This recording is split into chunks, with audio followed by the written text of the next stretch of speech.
Do you want to know? तो बच्चों लोग हमने इसके तकरीबन 6 जितने स्टेप्स है कहते हैं, लास्ट हमने देखा था इसका इरिगेशन। अब इरिगेशन के बाद हमें देखना है उसका मैनेजमेंट कैसे किया जाता है और उसका स्टोरेज कैसे किया जाता है। ठीक है, देखिए हमने ये भी फर्टिलाइजर मैन्योर देख लिया था। बच्चा इसके लिए डिफरेंस बिटवीन बहुत ही जरूरी है, आपको लर्न करने जरूरी है। इरिगेशन में ट्रेडिशनल मेथड, स्प्रिंकल मेथड और ड्रिप इरिगेशन हमने देखा था। ड्रिप इरिगेशन सबसे बेस्ट है, वो भी देखा था। प्रोटेक्शन फ्रॉम वीड्स में क्या किया जाता है वो भी देखा था।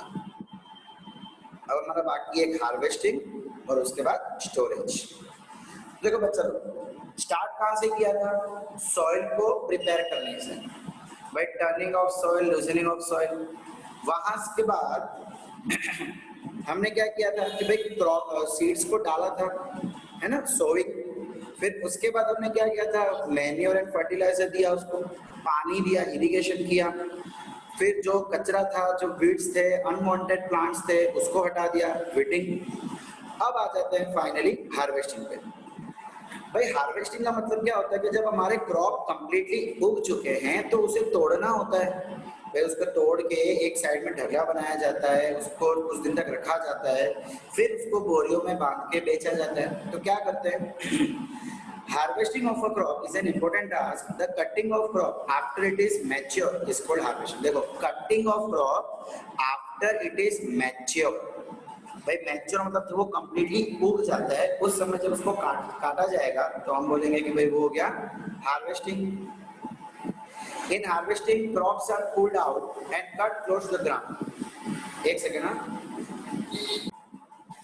भाई, आपको कहा जा रहा है कि हार्वेस्टिंग में जो क्रॉप्स है उसको थोड़ा बाहर निकाला जाता है एंड ग्राउंड से कट किया जाएगा। देखो, पुल्ड आउट का मतलब है बाहर खींचना, एंड जमीन के नजदीक से उसको पूरा का पूरा कट कर दिया जाएगा।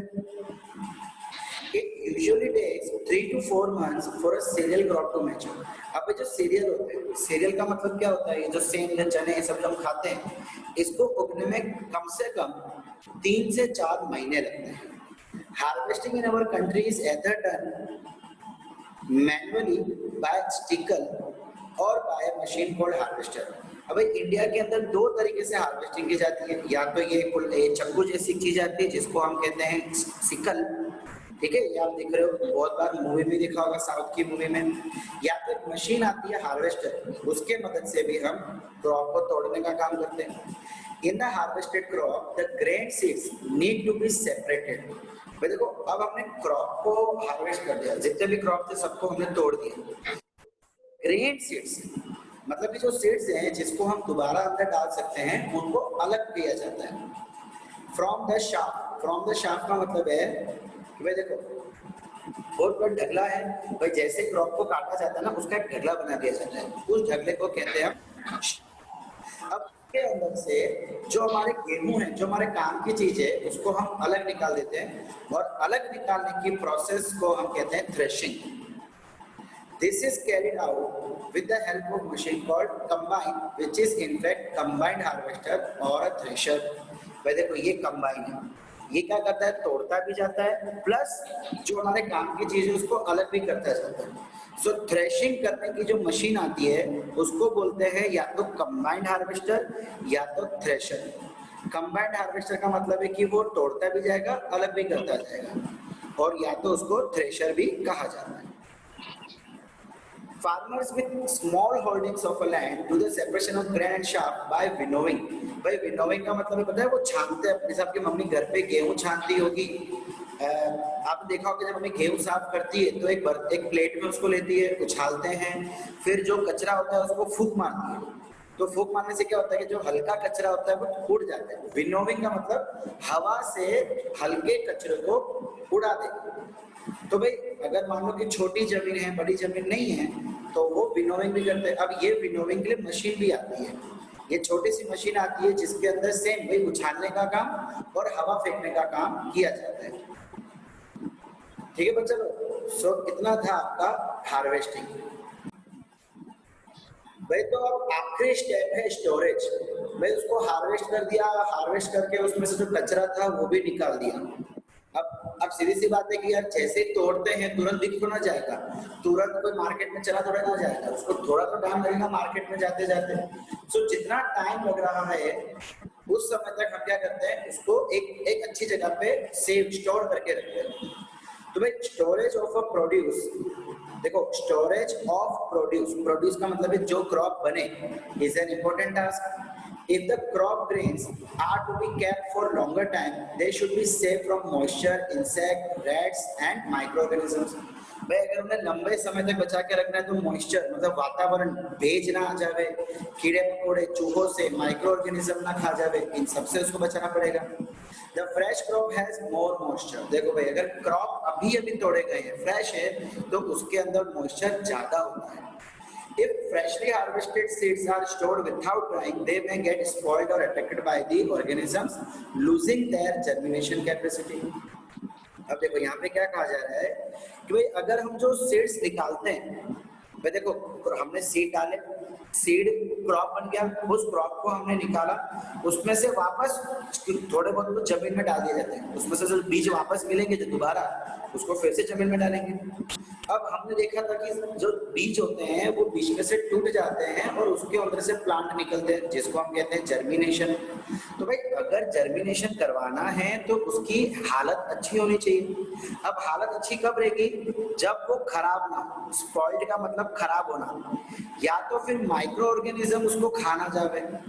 अब ये सब कब होगा, अगर उसको सुखाए बिना रख दिया जाएगा। देखो भाई जो फ्रेश क्रॉप होता है उसके अंदर मॉइस्चर होता है, मॉइस्चर का मतलब है पानी। तो अब पानी होने की वजह से अगर मैं उसको सुखाए बिना रखता हूँ विदाउट ड्राइंग, तो हो सकता है कि वो पानी की वजह से खराब हो जाए, या हो सकता है कि उसको माइक्रो ऑर्गेनिजम्स खा जाए। इसीलिए उसको स्टोर करने से पहले the grains are properly dried up in the sun to reduce moisture. भाई उसे धूप में रखा जाता है ताकि मॉइस्चर, पानी जो है वो पूरी तरीके से सूख जाए। This prevents the attack of insect, paste, bacteria and fungi. सुखाने से क्या होगा कि कोई भी बैक्टीरिया, फंगाई उसको खा नहीं पाएगा। फार्मर्स स्टोर, देखो इस तरीके से स्टोरेज किया जाता है, सुखाने के बाद बोरी में उसको बांध के। Farmers store grains in the jute bags और मेटालिक पिन्स। देखो जूट बैग्स मतलब ये बोरी, जूट एक जैसे कि ये व्हीट होता है, पैडी होता है, वैसे जूट भी होता है, उसकी बनी हुई बोरी में इसको सेव करके रखते हैं। या तो मेटालिक बिन्स, मतलब जैसे आप घर में कुछ डब्बे में बंद रखते हैं ना हम लोग तेल लगा के, वो भी ऐसे बंद करते हैं। However, large scale storage of grains is done in silos and granaries to protect them from the pests like rats and insects. Figure 10.1 A and B। देखो यहाँ पे क्या कहा जा रहा है, देखो इस तरह की बड़ी बड़ी चीजें होती है, इसको कहते हैं सिलोस। दिख रहा है ना आपको ये टंकी जैसे चीजें, इसको हम सिलोस कहते हैं। इसके अंदर रेगुलरली हवा पानी डाला जाता है जिसकी वजह से वो खराब ना हो, कोई इंसेक्ट वगैरह यहाँ पे ना आए। और ये जो है ग्रेनरीज मतलब कोई जगह होगी, उसके अंदर बोरी के अंदर भर के रख दिया जाएगा। Dried neem leaves are used for storing food grains at home. वे घर पे भी देखो, जनरली हम लोग भी क्या करते हैं, एक साल का गेहूं एक साथ ले आते हैं, गेहूं है या दूसरी चीजें, राशन एक साल का एक ले आते हैं, या कोई लोग एक महीने का लाते हैं, तो उसको भी तो बचा के रखना पड़ता है। तो आपकी मम्मियाँ क्या करती होगी, कुछ लोग नीम के पत्ते रख देते हैं, कुछ लोग वो गोलियां डाल देते हैं, कुछ लोग तेल लगा के रखते हैं, अपने अपने तरीके होते हैं सबके। For storing large quantities of grains in a big godowns, specific chemical treatments are required to protect them from rust. तो देखो अगर बहुत लंबे समय तक और बहुत सारे ग्रेन्स अगर हमको स्टोर करने हैं तो उसको केमिकल मिलाया जाता है ताकि कोई भी माइक्रो ऑर्गेनिज्म उसको अटैक ना कर सके। ओके भाई, तो आपके लिए चैप्टर का last topic food from animals. देखो क्रॉप को कैसे बचाया जाता है, कैसे उगाने से लेके उसको बेचने तक क्या क्या किया जाता है, सब कुछ हमने देखा, सब कुछ। अब लास्ट टॉपिक है कि भाई एनिमल से हमें कौन कौन से किस तरीके के फ्रूट्स मिलते हैं, सॉरी खाने पीने का मिलता है। You must have seen like plants, animals also provide us with different kinds of food. Many people living on the coastal areas consume fish as major part of their diet. In the previous classes, you have learned about the food, blah blah blah blah. इतना काम का नहीं है. We are just in the process of production. भाई इतना काम का नहीं है ये, ठीक है. खाली इतना कहा जा रहा है. एक देखो इस टॉपिक में से याद रखने वाली बात क्या है कि जो लोग कोस्टल एरिया में रहते हैं, कोस्टल एरिया का मतलब है नदी के किनारे, वो लोग मोस्टली फिश खाते हैं. भाई उनका मेजर डाइट मतलब हम मेजर डाइट में क्या होता है, रोटी. हमारा खाना क्या होता है, मोस्टली रोटी होती है. बाकी कुछ खाओ कि ना खाओ, रोटी तो हम दिन में एक बार खाते ही खाते हैं. तो भाई उनके केस में कम से कम वो एक बार फिश तो खाते हैं जो नदी के किनारे रहते हैं, ठीक है. और दूसरी चीज जो याद रखनी है वो है when it is in a large scale it is called, देखो animals reared at home or in farms have to be provided with proper food, shelter and care. भाई अब जो एनिमल्स को हम घर पे पालते हैं, पालतू जानवर जिसको हम कहते हैं, या फार्म जो हमारे खेती बाड़ी में रखते हैं, उनको प्रॉपर खाना दिया जाना चाहिए, शेल्टर मतलब रहने की जगह देनी चाहिए और उनकी प्रॉपर केयर करनी चाहिए.